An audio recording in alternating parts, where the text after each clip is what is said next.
I've had a few MAGA fans come to my pages and want to lay the border crisis at Kamala Harris's feet, vice president's feet.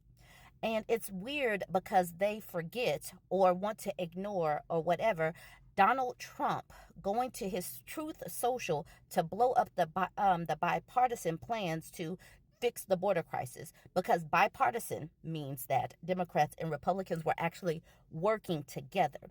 Donald Trump, a non-politician, a non-official, someone who had lost his presidential bid, had more power in the government to get things done than the people that were actually working in government. He said, I do not think we should do a border deal at all unless we get everything needed to shut down the invasion of millions and millions of people, many from parts unknown, into our once great, but soon to be great again, country. Also, I have no doubt that our wonderful Speaker of the House, Mike Johnson, will only make a deal that is perfect on the border. Remember, without strong borders and honest elections, we don't have a country. So he basically torpedoed this because they know that chaos is supposed to work in his favor. And anything that was productive and done under Joe Biden's watch would be a positive in the ledger of Joe Biden. So Trump wanted to blow that up. It's easy to find news articles on this. This came out in January. Fixing the border crisis is bad for Trump and good for Biden. That's the problem. Many Democrats and Republicans agree increased border security and immigration reform are long overdue, but those with their hands on the levers of policy are consumed with self-defeating slap fights. So this is from USA Today.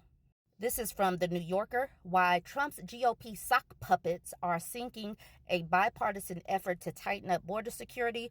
The former president, who lost his presidential bid in 2020 and a non-government official, fears losing his signature campaign issue, and congressional Republicans are bowing to his wishes. This came out of The New Yorker. Say what you will about Mitch McConnell. Over the years, I've said plenty. The 81-year-old Senate minority leader has an unerring sense of internal Republican Party politics.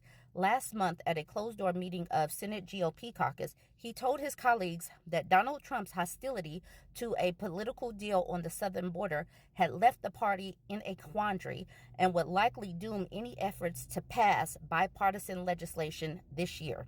So it proved. On Sunday, 3 senators who have been putting together a legislative package, and look at what I underlined. The Republican, James Langford of Oklahoma, the Democrat, Chris Murphy of Connecticut, and the Independent, Kirsten Sinema of Arizona. I underlined that to show that this is bipartisan. This is not just one party or the other. Of Arizona, published the text of their bill, which combines measures tightening security at the U.S.-Mexico border with tens of billions of dollars in aid for Ukraine, Israel, and Taiwan. The bill features many GOP asks. So the GOP was getting things. Further restricting requirements for asylum seekers, funding 50,000 new beds in migrant detention centers, and giving the government authority to, I think that says restrict more people from coming across the border. I think that's what I cut off. But that's not the point. The point was Republicans were getting the things that they asked for, but they blew it up because Trump said so. Trump wanted Republicans to get everything, and that is not how the federal government works. Bipartisan means that everybody has to get a little something in order to work together. So this article was from MSNBC News back in January. Immoral. Some Republicans rebuke efforts to kill immigration deal to help Trump. The fight over an emerging border and foreign aid bill grew tense Thursday as the GOP split over whether to sink the deal to boost Donald Trump's presidential campaign. Like I said, this was back in January. For whatever reason, MAGA fans tend to forget that Donald Trump is the one that sunk this, that torpedoed this. And so laying it at the feet of Kamala Harris is absolutely preposterous. Tempers flared Thursday as Republicans battle among themselves over whether to accept or reject a deal for tougher immigration laws, with some pushing back on colleagues who want to bow to former President Donald Trump's wishes to torpedo it. The border is a very important issue for Donald Trump, and the fact that he would communicate to Republican senators and congresspeople that he doesn't want us to solve the border problem because he wants to blame Biden for it is really appalling.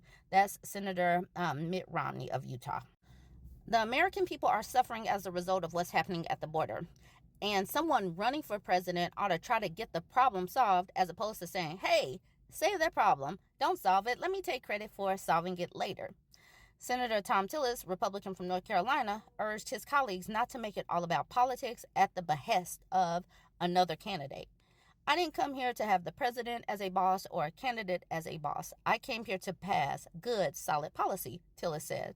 It is immoral for me to think you look the other way because you think this is the linchpin for President Trump to win. And when he says President Trump, what he means is the loser of the 2020 election and a non-elected official who is not in politics right now, but who is still pulling the strings. Senator Ossoff's statement on Senate Republicans blocking debate on bipartisan border security bill. They blocked debate. So they didn't even want to try to negotiate. They blocked the debate. And this was back in May of 2024. U.S. Senator Jon Ossoff today released the following statement after Senate Republicans blocked even a debate on the bipartisan border security measure. The threat of terrorism associated with unlawful entry at the southern border is real and pressing. Keep in mind that Jon Ossoff is a Democrat, and he said the threat of terrorism associated with unlawful entry at the southern border is real and pressing. So it's not that Democrats are trying to be soft and just let everybody in. That is what the Republicans want to show, and that's what they are trying to do as they block blocked, because this obviously didn't pass.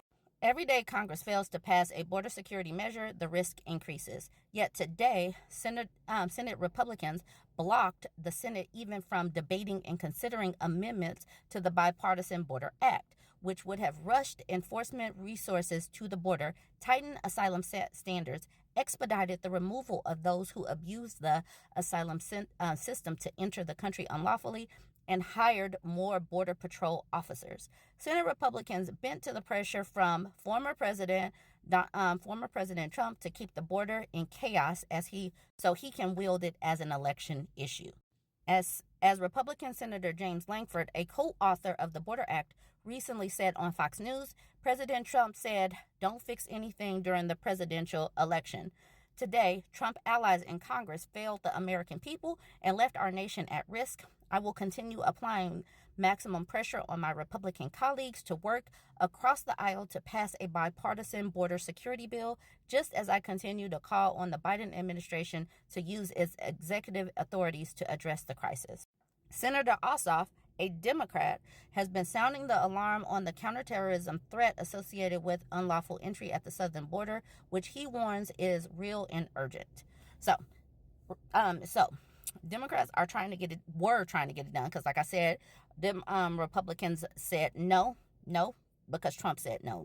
So it's not like Democrats were like, yeah, let's let everyone in. Absolutely not. It didn't happen. As you can see, it's so easy to use the Google machine to find all of these articles of what actually happened. This is the reality of what happened. Republicans said no because Trump said no. And these people are working for Trump, not the American people. Join the conversation. Don't forget to like, comment, and share.